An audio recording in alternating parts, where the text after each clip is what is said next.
চলমান ইরান ইসরায়েলের সংঘাতে তেহরান থেকে যেসব লোক দেশে ফিরতে চান তাদের সরানোর উদ্যোগ নিয়েছে বাংলাদেশ সরকার।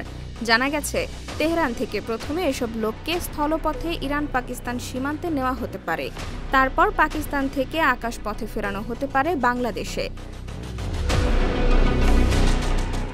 এই মুহূর্তে ইরানের রাজধানীতে যে ৪০০ বাংলাদেশি রয়েছেন তাদের মধ্যে অন্তত অর্ধেক ব্যক্তি দেশে ফিরতে পারেন বলে তেহরানে বাংলাদেশ দূতাবাস কর্মকর্তাদের মত।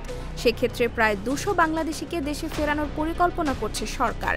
এই পর্যন্ত ইরানের রাজধানী তেহরানে অবস্থানরত প্রায় ৪০০ বাংলাদেশির মধ্যে ১০০ জনের মতো দূতাবাসের সঙ্গে যোগাযোগ করেছেন।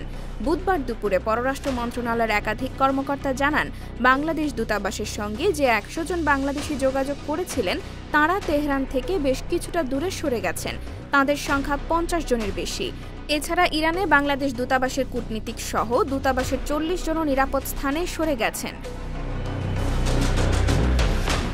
ইরান থেকে বাংলাদেশের যেসব লোক দেশে ফিরতে চান তাদের ফেরানোর পরিকল্পনার বিষয়ে জানতে চাইলে মোহাম্মদ নজরুল ইসলাম বলেন, প্রাথমিকভাবে লোকজনকে তেহরান থেকে নিরাপদ স্থানে সরিয়ে নেওয়া হবে।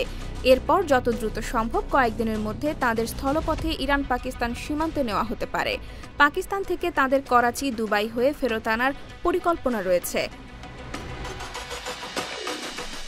এদিকে তেহরান থেকে একটি কূটনৈতিক সূত্র গতকাল সকালে জানিয়েছে, ইরানের রাজধানী মোটামুটি খালি হতে শুরু করেছে।